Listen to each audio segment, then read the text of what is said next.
Hello friends, welcome to Mr. Excel Tamil. Last video பார்த்தீங்கன்னா insert ஆப்ஷனில் இருக்கிற smart art screenshot இந்த ரெண்டு ஆப்ஷன் பற்றி பார்த்துருந்தோம். இப்போ இந்த வீடியோவில் வந்து சார்ட்ஸ் அப்படின்ற இந்த ஆப்ஷன் பற்றி பார்ப்போம். வாங்க வீடியோக்குள்ளே போகலாம். ஓகே, இப்போ ஜென்ரலாக வந்து சார்ட்ஸ் வந்து எதுக்காக யூஸ் பண்ணுவாங்க அப்படின்னா, இப்போ நம்ம வந்து ஒரு டேட்டா வந்து ஸ்டடி பண்ணும் பொழுது இப்படி நீங்கள் டேட்டாவை பார்த்தீங்கன்னா உங்களுக்கு அண்டர்ஸ்டாண்ட் ஆகிற விஷயங்களை விட இப்போ இதே இது சார்ட்டில் வந்து விஷுவலைஸ் பண்ணும் பொழுது உங்களுக்கு வந்து ஈஸியாக ஒரு டேட்டா வந்து ஒரு அண்டர்ஸ்டாண்டிங் வந்து கிடைக்கும். அதுக்காக தான் நம்ம வந்து சார்ட்ஸ் வந்து மெயினாக வந்து யூஸ் பண்ணுவாங்க. இப்போ இங்கே பார்த்தீங்கன்னா நம்ம சேல்ஸ் வந்து கம்பேர் பண்ணி காமிக்கிறோம். இப்போ இங்கே எது வந்து அதிகமாக சேல்ஸ் ஆகிருக்கு அப்படின்னு சொல்லிட்டு, இப்போ இந்த ஹார்ன் டீலக்ஸ் அப்படின்றது தான் அதிகமாக வந்து சேல் ஆகிருக்கு.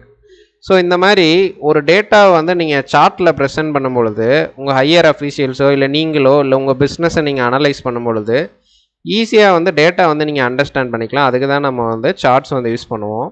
இப்போ இந்த சார்ட்ஸில் பார்த்தீங்கன்னா ஃபஸ்ட்டு ஆப்ஷன் வந்து ரெக்கமெண்டட் சார்ட்ஸ் அப்படின்னு சொல்லிட்டு இருக்குது. இப்போ நான் இந்த டேட்டா செட்டை வந்து நான் செலக்ட் பண்ணுறேன்னு வச்சுக்கோங்களேன். இதில் வந்து ரெக்கமெண்டட் சார்ட்ஸ் அப்படின்னு சொல்லி கிளிக் பண்ணுறேன். இப்போ இதை நீங்கள் கிளிக் பண்ணும் பொழுது இந்த மாதிரி நிறைய ஆப்ஷன்ஸ் வந்து வரும். இது எப்படின்னா எக்ஸல்லே நம்மளோட டேட்டாவை அண்டர்ஸ்டாண்ட் பண்ணிக்கிட்டு இந்த மாதிரி டைப்லலாம் நம்ம வந்து சார்ட்ஸ் வந்து பண்ணலாம் அப்படின்னு சொல்லி அதுக்கு நமக்கு ஒரு சஜஷன் மாதிரி கொடுக்குது. இப்போ இதெல்லாம் எனக்கு வேணாம், எனக்குன்னு ஒரு ஸ்டைல் இருக்குது, நான் அதுதான் பண்ணுவேன், எனக்கு தெரியும் இந்த டேட்டா வந்து இந்த சார்ட்டில் தான் நான் பண்ண போகிறேன் அப்படின்னா நீங்கள் ஆல் சார்ட்ஸ் அப்படின்னு சொல்லிட்டு ஒரு ஆப்ஷன் இருக்கும். இதில் போனீங்கன்னா நிறைய சார்ட்ஸ் டெம்ப்ளேட் இருக்கும். இதே தான் இங்கே வந்து ஐகான்ஸில் இருக்குது. இப்போ இதில் பார்த்தீங்கன்னா காலம் சார்ட்ஸ் இருக்குது, லைன் இருக்குது, பை இருக்குது, பார் இருக்குது, ஏரியா இருக்குது, எக்ஸ்ஒய் இருக்குது. இந்த மாதிரி நிறைய சார்ட்ஸ் இருக்கும். ஹிஸ்டோகிராமு, பாக்ஸு, இந்த மாதிரி வாட்டர்ஃபால், ஃபனலு, இந்த மாதிரி நிறைய இருக்கும். இதில் உங்களுக்கு எந்த ஸ்டைல் சார்ட் வேணுமோ அதை வந்து நீங்கள் செலக்ட் பண்ணிக்கலாம். இப்போ நம்ம வந்து பார்த்திங்கன்னா ஒரு பார் சார்ட் வந்து இன்சர்ட் பண்ணி பார்ப்போம். இந்த பார் சார்ட்டில் வந்துட்டு 3Dயில் வந்து இன்சர்ட் பண்ணுவோம். ஸோ இன்சர்ட் பண்ணிட்டு இந்த ஸ்டைல் நமக்கு வேணால் இந்த ஸ்டைல் வந்து நம்ம கொடுப்போம். ஸோ இந்த ஸ்டைலில் கொடுத்துட்டு இப்போ ஓகே கொடுப்போம். இப்போ பார்த்தீங்கன்னா சார்ட் வந்து இன்சர்ட் ஆயிடுச்சு. இப்போது இந்த டேட்டா வந்து இதை விட இது வந்து ஈஸியாக வந்து அண்டர்ஸ்டாண்ட் பண்ணிக்கிற மாதிரி இருக்கும். அது என்ன ரீசன் அப்படின்னா, டேட்டா வந்து இங்கே வந்து ஜஸ்ட்டு வந்து டேட்டா ஃபார்மேட்டில் இருக்குது, இது வந்து விஷுவலைஸ் பண்ணி இருக்குது. இப்போ இதுவே நான் வந்து இந்த சார்ட் உங்களுக்கு அண்டர்ஸ்டாண்ட் ஆகலைன்னா நம்ம வந்து முன்னாடி வச்சுருந்தோம் பார்த்தீங்களா, நம்ம வந்து ஒரு பை சார்ட் வச்சுருந்தோம். இப்போ ஜென்ரலாகவே பார்த்தீங்கன்னா பை சார்ட் வந்து ஈஸியாக வந்து டேட்டா வந்து அண்டர்ஸ்டாண்ட் ஆகும்.